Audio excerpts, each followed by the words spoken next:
Well, greetings and salutations, everybody. Welcome to the John Campea podcast here on my YouTube channel. Thank you so much for joining me today. If you can't tell, I'm doing this show live today. Why am I doing it live today? Reason being is this. Normally, when I pre-record the John Campea podcast, which I prefer to do, it takes me about 2.5 to 3 hours to shoot, do the post-production, the editing, rendering, and uploading. And I like to have the show up around 9 o'clock in the morning. And this morning was a very unfortunate yet exciting and momentous day. My wife, Anne, left this morning for Hong Kong for 2 months. I'm going to be bacheloring it for 2 months. So I had to take Anne to the Los Angeles airport this morning, which is like an hour drive away. And so I just wasn't going to be able to get the podcast up early enough if I did it my normal way. So I thought, you know what, today I'll do it live. So I'm going to do the show live today. I've got 6 questions and topics picked out from the email that you guys send in to me. How do you get a question on the John Campea podcast? Any day of the week, it's simple. Just email me at thejohncampeapodcast@gmail.com. That's thejohncampeapodcast@gmail.com. Send on in your questions. I got 6 picked out. And then, since I'm doing it live today, I'm going to save a few minutes near the end of the show to take some of the questions from those of you guys who are watching live via the stream in here right now. Thank you guys so much for those of you who are joining me live and watching this show live and participating in the conversation and dialogue. Talks amongst yourselves as well. And then near the end of the show, I'm going to try to pick out a couple questions from the live chat board. I'll let you know when it's time to start sending them. Don't send in the questions now if you're watching live because I'll never see it. It's just going to go right by. But I will let you know when it's time to start sending those questions in. Okay. I'm going to miss Anne. I don't do well when Anne goes away for very long. Like, usually I'm fine for the first day or two. And Anne's never been away more than like a week and a half. The most Anne and I have ever been separated during our, like, going on 8 years of marriage is like 2 weeks. That's the longest we've ever been apart. And I'm okay usually for the first day or two because I'm like, yeah, I can do whatever I want. I can watch sports in my underwear and leave pizza boxes on the ground. I can do all that. And it's fun at first. And then after about 2 days, I start getting really irritable. And I start having an attitude because I get grumpy. I just don't function well when Anne's not around. So she's going to be gone for 2 months, guys. I'm going to be in rough shape. By the time like week 3 or 4 rolls around, I'm going to have like a beard down here. My hair is going to be scraggly. I won't have bathed for 3 or 4 days. You're going to see mice running around in the background. It's going to be awful. Going to be just terrible. All right. Well, anyway, with all that stuff out of the way, let's get into the first topic today. And the first topic today is actually a question that got emailed to me by a bunch of people. But lucky for Jose M, I picked his question. And his question is this. I just watched the epilogue of Wonder Woman, where they connected and tied it all to the upcoming Justice League movie and to the rest of the DCEU.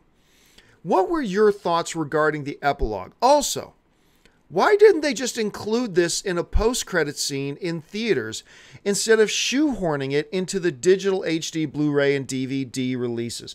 Well, thanks a lot for the question, man. I appreciate it. And for those of you who don't know what Jose is talking about, it just got released. They released it online as well, but it's on the Blu-ray and DVD and crap like that. That what you do is you have what I call the Wonder Woman B team. And that's the Wonder Woman team without Wonder Woman, without Chris Pine. So in this epilogue, you see the group get back together again, which I think is that same bar they were in before. And basically, Chris Pine's secretary says, they've got a mission for us. They just found this old artifact that's apparently very powerful, and they don't want it to fall into the wrong hands. So we need to go and get it and take it to the Americans. We're all assuming it's probably like one of the boxes, right? It's a mother box, most likely, probably. That's what they're talking about. It's short. Nothing really happens in it. It's not significant. It just, oh, look, there's a very loose tie-in to Justice League and stuff like that. So what Jose and a lot of people have been writing to me is, why didn't they include that as a post-credit scene in the movie? Why didn't they put that in the movie? I think there are a couple of reasons why they didn't put it in the movie. Some are smaller reasons. One is a larger reason. And I think they're all good reasons. I think Warner Brothers probably did the right thing by not putting it in the movie. Reason number one, it's really not that big of a scene. I mean, nothing is revealed to the audience. It's no new characters. It's all characters that we've already just seen in the movie. And all they're doing is referencing something that's going to pop up in Justice League, but it's nothing we didn't already know. So as far as post-credit scenes go, it's really nothing special. So there wasn't any really big reason to use it right there. Reason number two is, once they got past that stupid Sinestro post-credit scene out of Green Lantern, at this point, Warner Brothers really hasn't been all that excited about using post-credit scenes. So they don't seem to be using post-credit scenes at all anyway. So that's probably another reason why they didn't do it. Reason number three that they probably didn't use this as a post-credit scene is the biggest one, which is this. Remember, they didn't just shoot this post-credit scene. They shot this movie a long time ago. And I believe that when they were shooting the movie, there was some question marks about how they were going to proceed with the DCEU. I think Warner Brothers, very intelligently, I think they showed a lot of forward thinking. I think Warner Brothers was smart to say, hey, we need to regroup a little bit because our movies up to this point have not been received the way we wanted them to be received. That's fair. I like them. A lot of you guys like them, but they didn't get the wide appeal and wide approval that Warner Brothers was hoping they would get. That's fair. So instead of just going, we don't care, we're still going to do things we want to do, Warner Brothers was very wise. They said, let's regroup and let's think about what we want to do. And I think even going into the release of Wonder Woman, I think Warner Brothers was like, let's not tie our hands by putting this in the post-credit scene, just in case we decide to change directions a little bit. And really, when you add that on top of the fact that it's not a very good as a post-credit scene, it's nothing that special. Also on top of the fact that they don't really have a habit of doing post-credit scenes anyway. And then you put on top of that the fact that, hey, we can always put in the Blu-ray and home video release, and therefore it's an exclusive thing for the home video release. I think there's a lot of reasons why they didn't put in the post-credit scene. Look, yeah, Marvel does a lot of post-credit scenes, but come on, let's be honest. Post-credit scenes don't make or break a movie. We've also seen some very good post-credit scenes, but it's not like they're the most important things in the world. Wonder Woman as a movie didn't need a post-credit scene. Didn't need it. It was a great movie. It was all on its own. It didn't need a post-credit scene. Now, look, I'm like everybody else. Did I keep my ass in my seat until all the credits went by, hoping to see a post-credit scene? Yes, I did. I totally admit that. I did, and I will for every comic book movie. But when the lights came up and I realized there's no post-credit scene, I was like, okay, yeah, that makes sense. There was nothing really to show. So I was totally good with it. I'm totally fine that they didn't use this. It's a cute little epilogue that it's kind of neat to watch on YouTube. But honestly, if I had sat through all the end credits of Wonder Woman because I heard there was a post-credit scene, and then that was the post-credit scene, honestly, I would have been a little perturbed. I would have thought I sat through all these credits for this. So I think it was a good move. I think it was a good move not to use it. Anyway, thanks a lot for the question, man. We move on now to the next question. And the next question comes to us from Eddie Garcia. And Eddie Garcia writes, I've been a Blade fan for some time, especially the second Del Toro film. Do you think this will get rebooted at some point in the MCU or somewhere else? Is there value in this property anymore? Thanks a lot for the question, Eddie. I'm going to tell you right now, the first two Blade films, particularly Blade 2, are absolute guilty pleasures of mine. I love the first two Blade films. Let me rephrase. I really like the first Blade movie. I love Blade 2. I love Blade 2. Blade 2 is just amazing to me.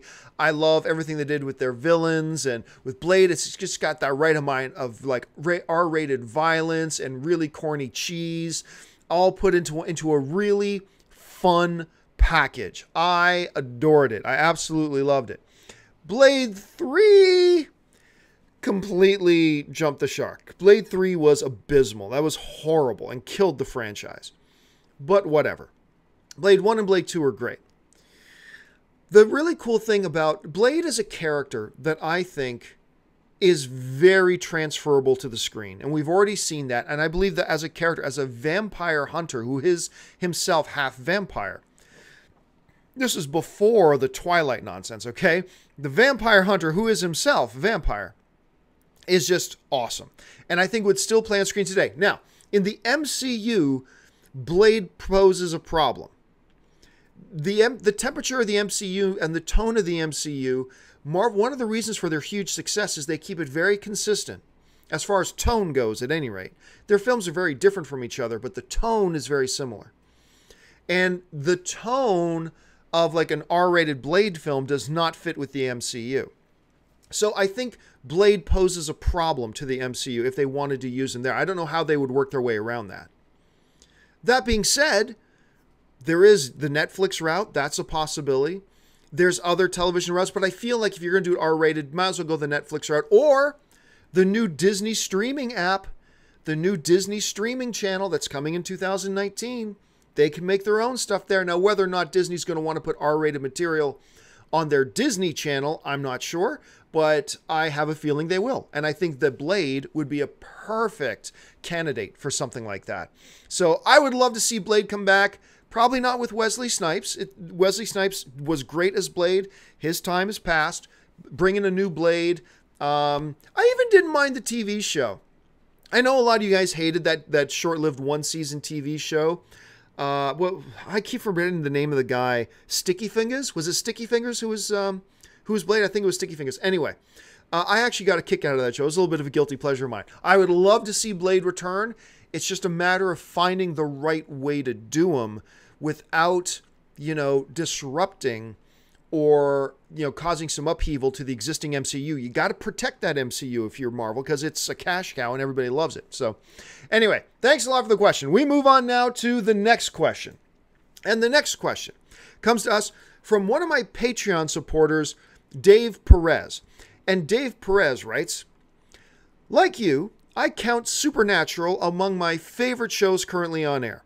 However, I've always thought it seemed out of place on the CW. Considering the dark subject matter, do you think the show would enjoy more success and appreciation if it aired on a network that catered to a more adult audience, i.e. FX, AMC, or HBO? Thanks a lot for the question, Dave. And yeah, as I point out, Dave is one of my Patreon supporters. Let me put in my shameless plug right here. As many of you guys know, I have left the corporate world. I made a decision to leave the idea of doing what I do and working for corporate overlords. I decided I wanted to get back and doing it for myself and do it on my own. But to do that, I need some support and some help. I do this full time, 70 to 100 videos every single month that I'm happy to put on YouTube for free. But a bunch of people, 300 now, I've reached 300 Patreon supporters, have decided to help me create this content by becoming Patreon supporters. If you're interested in what being one of my Patreon supporters means, here's the URL, www.patreon.com/John Campea. Go to that URL. There's a bunch of information there on what it means to be one of my Patrons, and maybe you can be one of my Patrons, and if not, that's totally fine too. All right, let's get back to the question now. If any of you guys have watched me for any period of time, you know I love me some Supernatural. Crowley, who you can see back there in the middle, has been one of probably my top 3 television characters on TV for the past 3 or 4 years. I love Crowley, but I love all the show. I love the brothers. I love Castiel. I love the whole mythology about the show. I've just adored it.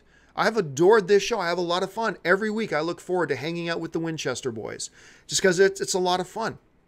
Now, for those of you who don't watch Supernatural, and I wish that you did, well, I think it's going on like season 12 or season 13. It's had a ridiculous longevity for a CW show. Anyway, it's gone on longer than Supernatural, or longer than Smallville. Anyway, I adore the show. You should be watching Supernatural. And, it is dark material in one sense. They hunt supernatural things. I mean, they're going after vampires and werewolves and other types of creatures and spirits and vengeful ghosts. And, at one point they even fight the devil. Actually, there's a couple of season-long arcs, a couple of them, where the main storyline is they are literally fighting the devil. Which, it doesn't get as much darker than that. But being a CW show, it also keeps a fun tone, a very fun and in some ways a light tone, considering that it is a horror show. It's a fun/horror show. Legitimately, a lot of people die in Supernatural. A lot of people die. A lot of innocent bystanders getting their throats slit. Anyway. So, the question gets raised. Do you think maybe a show like Supernatural might do better on an quote-unquote adult-ish network like an HBO or an AMC? Well, here's the thing. Very few shows have had a run like Supernatural. Like I said, it's going on its 12th or 13th season, one of the two. That is incredible longevity. Incredible longevity. So when we ask, would it have been more success? I guarantee you Walking Dead ain't going to last as long as Supernatural. Walking Dead will have more viewers, yes, but Walking Dead will not last 13 seasons. Game of Thrones ain't going to last 13 seasons. Breaking Bad does not last 13 seasons. Dexter did not last 13 seasons. A lot of them too, because their stories come to a conclusion. But Supernatural, it's just, they kept it fun. They've kept it fun and I've loved it. But that CW-ishness of it, the lighter tone, the fun, the jokiness mixed in with the horror elements and all that kind of stuff, I would argue that that is part of the DNA of the show. That is part of what makes Supernatural so great. Not every show has to be dark and brooding and everything is bleak and the world is miserable. I like those shows too, but not every show has to be that. I think what has made Supernatural so successful and given it such longevity is the fact that it is a mix of the fun and silly with great horror mythology brought into it all at the same time, with gigantic themes and huge stakes and all that kind of stuff. I think that's part of what makes Supernatural so good and what makes it the show it is. I don't know that I would have followed the show Supernatural this long if it were on an HBO or if it were on AMC, because it would be a different show. And I got to tell you, I like it where it is. You're right. It does feel a little out of place with the other CW offerings, but it still feels very distinctly like a CW show. And for this particular show, I believe that's a good thing. So I believe it is where it should be, and I hope it sticks there. And however many more seasons it has, 1, 2, 3, 4 more seasons, I'll just appreciate every season that they give us. All right, time for me to move on now. Let's get to the next question. And the next question today comes to us from Jayesh, who writes, I love that name, by the way, Jayesh, that's cool. Okay. Big fan of yours from India. Oh, thank you so much, man. Just love your content. And my question is, as David Sandberg has already hinted, start of pre-production on the Shazam movie, and the principal shooting is going to start from February, March of 2018. Isn't it strange that they have not announced the lead actors yet? Do you think they are hiding something in Justice League about a Shazam spin-off movie? That's a very interesting question. Look, I'll tell you right now, I believe that they have cast Shazam already. I'll tell you what, I believe they probably cast Shazam over a month ago. I believe they've had their Shazam for a while. They're just not ready to announce who it is yet. But I think they have him. Now, I've got nothing to back that up with. That's just me theorizing, just be totally honest. But that's what I think. I think they've already cast a long time ago. But what's the benefit of announcing who's playing Shazam now? No benefit. We got Justice League coming out. I think Warner Brothers wants to turn all their attention right now to the home video release of Wonder Woman and the upcoming theatrical release of Justice League. Why, steal your own press, if you will? So there's no need to announce who it is at this point. And there have been rumors about there's a rumor going around right now that it's John Cena. I guess that's possible. There's rumors going around. It's a couple other actors as well. I honestly have no idea who it's going to end up being. But I do think they've already cast him. Now, your theory about is one of the reasons they're keeping it quiet, the fact that they're going to give us something in Justice League itself that either reveals who Shazam is or gives us an Easter egg to Shazam. That's an interesting theory. That is an interesting theory. It would have to be something small. I mean, Shazam isn't going to be a part of the big final fight in the movie. I don't think so. Or else we would have heard who's playing the role by now. But it is a very interesting theory. You know what? I'm going to go out on a limb and I'm going to think that you are correct. I think there's going to be some kind of hint or Easter egg in the Justice League movie, pointing us towards Shazam. I don't think it'll be a big thing. I don't think it'll be a major thing. I don't think it's going to be something that takes up a lot of screen time, but I do think it's going to be there, and that would fit perfectly into the current scenario. Of course, there could be 50 other explanations as well, absolutely. But I like your theory, and I'm going to go with your theory. All right, thanks a lot for the question, man. We move on now to the fifth question. Well, we're already on number 5.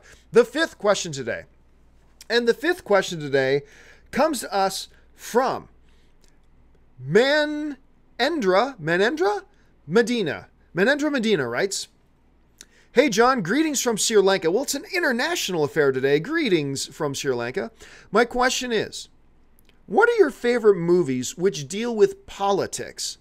Some of my favorites are Frost Nixon, The Ides of March, Dr. Strangelove, and the British comedy The Loop. Thank you, and wishing you all the best for the future. Well, thanks a lot for the question, Manendra. I really appreciate it. Yeah, I love a good movie that focuses around politics. And I actually think one of the ones that you mentioned, Manendra, The Ides of March, that's with George Clooney and Ryan Gosling. That is an underappreciated movie. Not a ton of people want to go see that. It's real good. It's a very, very good movie. But, you know, there have been a lot of movies that revolved around politics or the presidency or Washington itself that I think are really good. One of the ones that I think is fantastic, it's a comedy. Actually, a couple of these are comedies. They're all comedies, really. Is Bulworth with Halle Berry and, why am I forgetting the name of Warren Beatty? That's it. Warren Beatty and Halle Berry. That movie was so far ahead of its time, too. There's this great moment where he's like becoming disenfranchised with politics. He's a career politician, right? And like they're dealing with the issue of like race issues in America. And finally he comes to the conclusion, like, we are all too stupid to maturely handle race issues. We're just too stupid. So I remember this great scene where he's going off and he's ranting. He's like saying, and I'm not going to swear. Sure, I will. I'll swear. Why not? And he's going off. Yeah, maybe you know what we got to do? Everybody needs to start fucking everybody else. So after a few generations, there's no races anymore. We just all need to start fucking everybody else. Let's just start fucking each other. So there's no more races. Let's start crossbreeding like crazy. I love it. It's fantastic because his basic premise, he's come to the conclusion we're all too stupid to properly deal with these issues, which is wonderful. The fact that it's nearly 2018 and we are still dealing with fucking racism is, and anyway, I'll get on, but not to get too political, but that's a great one, is Bulworth. Fantastic. Another one I completely love with Dustin Hoffman and I believe Robert De Niro. It's called Wag the Dog. Unbelievable. Because not only is it funny, it's smart. It uses satire in a way, a satirical look at a preposterous scenario to make some really intelligent observations and commentary on the state of our politics and the state of our culture. And it is absolutely hilarious. Basically, they want to start a fake war and they hire a Hollywood producer to start a fake war. And it's really bright. It's really funny. Check it out. But one of my favorites is a movie with Kevin Kline. And Kevin Kline, when it's all said and done, is probably going to end up being one of my top 20 favorite entertainers of all time. Not only was he amazing in A Fish Called Wanda and a lot of other things, but he's got this movie that's about a guy who just happens to look exactly like the president. And when the president goes into a coma, you know, the people in Washington are afraid of losing power and of the public panicking, and they don't want the public to find out why the president went into a coma. So they go and get Kevin Kline's character to step in and pretend to be the president. And his name is Dave. And that's the name of the movie, Dave.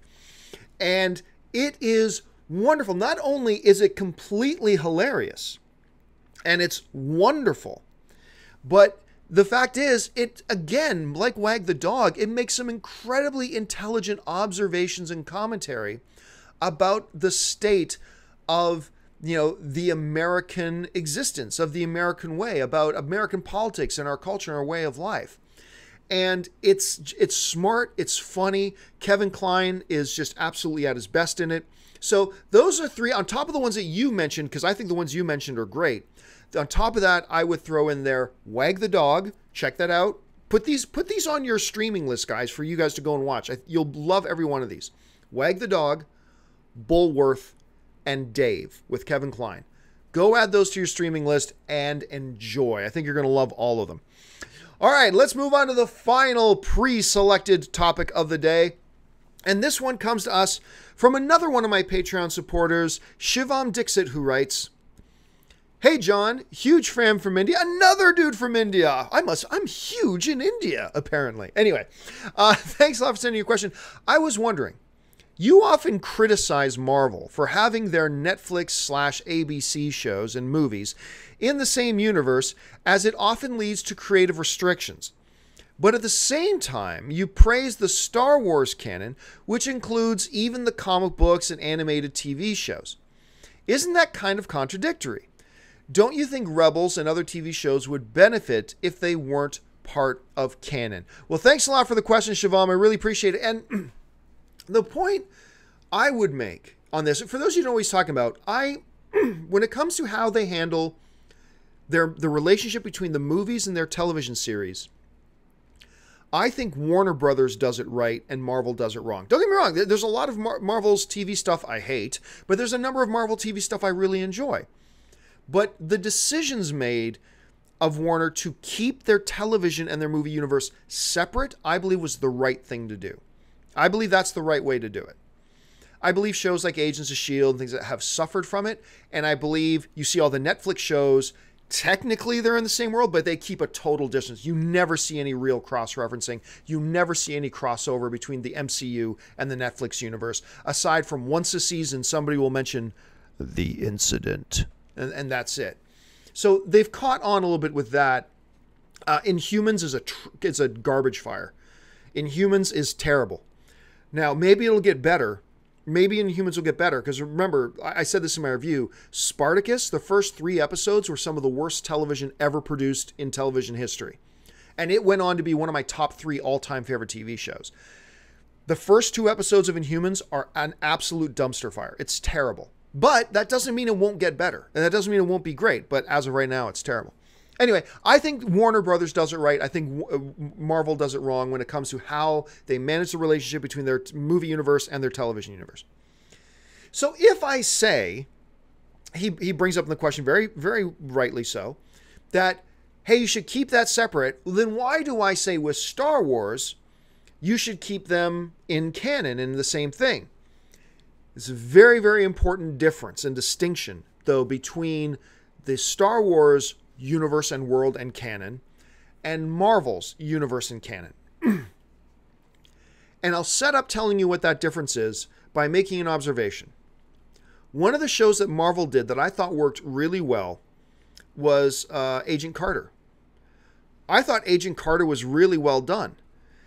And it was free of the shackles of a lot of stuff because, except for a few key plot points, Steve Rogers is dead. Eventually there's going to be this organization called S.H.I.E.L.D. Aside from that, Agent Carter was isolated in time. Agent Carter wasn't happening at the same time as Avengers or Age of Ultron or Ant-Man. It was isolated, much like the Wonder Woman movie was, in its own period of time. So it was pretty free to do whatever it wanted, other than making sure that it hit a couple of key things that it needed to do. Other than that, it was totally free. No restrictions. Anybody could come in, anybody could die, and it was fine. So I appreciate that. The big difference between Star Wars canon and the MCU canon is that Star Wars is, number one, it isn't 3 or 4 movies a year. It's 1 movie per year. It's also not Star Wars, and the story of Star Wars does not take place in one period of time. Star Wars takes place, and when you look at the various modes of storytelling they've done, take place over tens of thousands of years. And not on one world.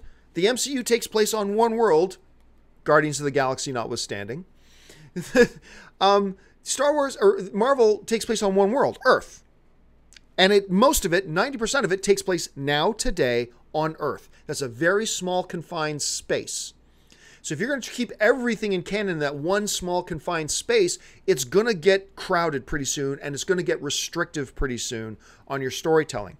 Star Wars, there's 30 years between Return of the Jedi and The Force Awakens. There's tons of stories you could tell in there that would not interfere with anything that came before or after it. There are stories you can tell on Coruscant, sure.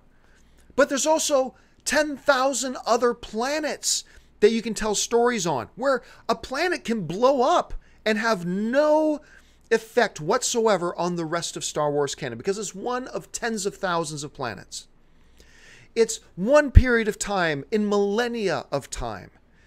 So you can have one distinctive, authoritative canon in Star Wars without ever really risking stepping on its own canon's feet, because it's spread across millennia of time, across tens of thousands of worlds in space, and you can tell any kind of story you want, and it would never interfere or ever intersect or ever, cause any kind of disruption with everything else going on in the Star Wars universe, because it's so vast in terms of size, distance, and time, millennia. There's a huge difference between that being your scenario and the Marvel MCU scenario, where we're on Earth right now. This is our confined space. We all have to operate in this one little sphere. Again, Agent Carter notwithstanding and Guardians of the Galaxy notwithstanding, everything happens here. Everything happens in this one little box right now, today, on Earth, here. And everything is like tripping over each other's feet. So that's why I love the fact that DC separated their television universe and the movie universe. Arrow and Flash can tell whatever stories they want, and they can have any consequences they want without it having to be consistent with what's going on in the movies, and vice versa. And I wish Marvel would do the same. They're doing it with the Netflix shows pretty much. I wish they would do it with the rest of their shows as well. But that's what I see as the big key difference between Marvel canon and Star Wars canon.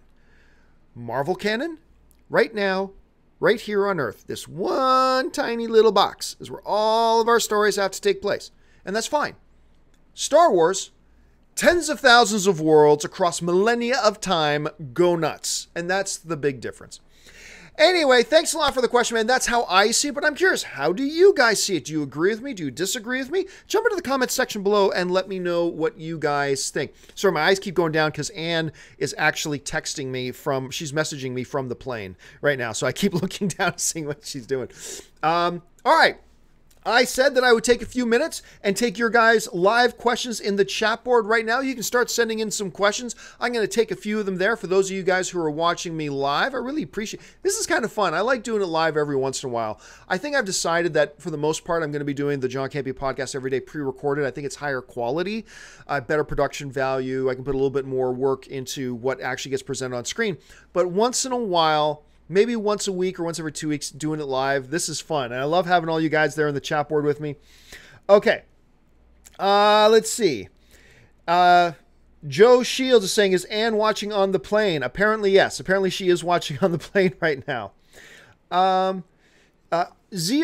writes, John, do you think people think too highly of second weekend drops? No, I think second weekend drops are important, but you just have to keep context in mind when looking at second weekend drop-offs. Like, for instance, when 50 Shades of Grey came out and it had a 70% drop-off, that's significant. Because and nothing came out the week after. However, because what you want to be is in that 50% range as far as a drop-off goes. However, something like Spider-Man Homecoming, it had like a 60% drop from one weekend to the next. But you also have to keep in mind that the following week, after its opening weekend, a major blockbuster was opening that was going after a lot of the same demographic in War for the Planet of the Apes. That was going to contribute to a bigger drop-off, absolutely. And I think War for the Planet of the Apes got hurt a lot in its opening weekend box office because Spider-Man was only in its second week. Why those two movies opened back-to-back is just ridiculous. It's confounding to me. I mean, Spider-Man Homecoming is going to be fine. By the time it's done its international run, it's going to be over $800 million. So it's fine. But it had a 60% week. So you do have to take, I think the number is significant, but you do have to look at the context of its drop as well, because context is a lot of the story. It's at least 50% of the story. So you have to keep that in mind. Let's see. Movie Planet News. Do you think that the DCEU Flash could run into the Speed Force and see the CW Flash running alongside him? That would be stupid. I really hope they don't. Is it possible they do it? Yes. But I think Warner Brothers is far too smart for that. It'd just be silly. It'd just be silly. Absolutely. No. Keep them separate. You're doing great. Justice League's going to be great. the Ezra Miller Flash is going to be awesome. He's going to be very different from Grant Gustin's Flash, and Grant Gustin is great as Flash as well, but we're going to be two different Flashes, and I think they're both going to be great. Leave it the way it is. Don't start doing stupid things. I hope they don't. Anyway. Okay, Batman, a.k.a. Alex, is writing, "Hey, John, what do you think is going to happen to the DCEU if Justice League is bad?" Well, okay, before I answer that question, let me just assert everything I've been saying all along. I believe Justice League is going to be good. And I believe all these massive reshoots that they're doing, and can I just take a second here and reassert this, okay? Why the hardcore, I mean, we're all fanboys. I'm a fanboy. But why the hardcore corporate zombie slave DC fanboys get upset and just refuse to believe that the reshoots have been quite extensive on Justice League is beyond me. It's like in their heads, extensive reshoots means bad things. No, it doesn't. I mean, for fuck's sakes, I've been trying to make this argument forever. I hear, and I know, Justice League is doing extensive reshoots, a lot bigger than they initially thought, and that's awesome. That's awesome news. Why? Because it means that Warner Brothers is going the extra mile. It means Warner Brothers is 100% committed to their fan base, and they're 100% committed to not just putting out a good enough movie. They want to put out the best movie they possibly can. And if that means we got to spend more time reshooting, then we'll do it. And if that means we got to spend $30 extra million, then we'll do it, because our fans deserve the best possible movie we can put out there. And guess what? I'm starting to believe there's a 50% chance Justice League is not coming out in November. I'm starting to believe that Justice League is not going to come out in November. And if that happens, if that happens, there are going to be this wail of complaining. But again, if they bump it, I think that's a good thing, because it's telling me as an audience member, it's telling me as a fan, holy shit, Warner Brothers must really be committed to making this the best movie they can if they're going to move off their release date to make sure they can give us the movie they ultimately want. And you know what? I think if Warner Brothers feels they need a little bit more time to make it the actual movie and the best possible movie Justice League can be, I applaud them. I think that's awesome. I think that's awesome news. So while everybody else is running around like little chickens with their heads come off, crying that the sky is falling, oh, they're not doing extra reshoots. Oh, they won't move it. Extra reshoots is good news. If they end up moving the date, I think that's a good move, because all of that points to us and proves to us that DC is 100% committed to giving us the absolute best movie possible. And I think it's good news. And why anybody's crying about that is completely beyond me. But at any rate, what happens if it's bad? Okay, sure. Let's play theoretical. If Justice League is bad, and it's as divisive amongst fans and critics as, say, Batman vs. Superman 1. And I'm one of the people that like Batman vs. Superman. I liked it. It has problems, but I liked it. A lot of people didn't, and that's okay. If it's just as divisive as Batman vs. Superman, then you're going to see a massive, massive rehaul of the DCEU after Aquaman. Aquaman's already in production. There's nothing they can do about Aquaman at this point. Aquaman's happening. But if this doesn't work, if Justice League doesn't work, and I believe it is, I believe it will work, totally. But theoretically speaking, if it doesn't, you're going to see a massive rehaul of Warner Brothers' strategy when it comes to the DC universe. And I think they're already making plans. I think a lot of these leaks we hear coming out is a symptom of the fact that Warner Brothers is trying to plan ahead. I think Warner Brothers is doing the very smart thing. See, Warner Brothers doesn't just plan what they want to do tomorrow. Warner Brothers is planning, here's what we want to do tomorrow. But in case we can't, here is plan B, and here is plan C, and here is plan D, just in case our plan A doesn't work out, what's our plan B? And I think a lot of the stuff we're hearing leaking out about Warner Brothers plans and stuff like that is Warner Brothers making sure they're prepared for any eventuality. I think Warner Brothers is just doing the smart thing and making sure they're prepared. So we'll see how that all kind of shakes out. All right. Let me go one last question for the day, and then we'll shut it all down. Okay. Where is the next question I'm going to take? Okay. Elias Prime is writing, Jumanji doesn't look good, in my opinion. Well, you know, I think Jumanji is a stupid idea for a movie. But, and I didn't like the first trailer, but I'm going to admit the second trailer got me curious. I did get a little bit curious about the second trailer. Yeah, it got more of my attention than I thought it would. And I'm on the fence now about Jumanji. I used to think that Jumanji was going to be a train wreck. It was just going to be awful. But I'll be honest now, the more I'm seeing the behind-the-scenes stuff, as well as the new promotional material, I've gone from thinking this movie is going to be a train wreck to now I'm on the fence about it. I think there's a chance this could be good. There's a chance it could be horrible, but I think there's actually a chance that this movie could actually end up being pretty good. So, well, look, the last time Kevin Hart and The Rock were in a movie together was Central Intelligence, and I quite liked Central Intelligence. I thought it was really fun. Could they bring that magic back to this? Don't know. I'm on the fence, but at least I'm on the fence now instead of thinking it was going to be a train wreck. So that's progress, I guess. All right, guys, that will do it for me for this installment of the John Campea podcast. Thank you so much for joining me. Listen, once again, don't forget, if you're interested in becoming one of my patrons, making sure that I can continue to make all the videos and the content that I do, head on over to my Patreon. Right there, you can see the URL and get more information. While you guys are here, if you're not one of the regulars here, take a second, click on the subscribe button, become a subscriber to my YouTube channel, and you guys can follow me on Twitter. You can see that right there, simply at John Campea. Follow me there. Make a lot of announcements on my Twitter and stuff like that all day. Anyway, guys, that'll do it for me for today's show. Thank you so much for joining me, and until next time, bye-bye.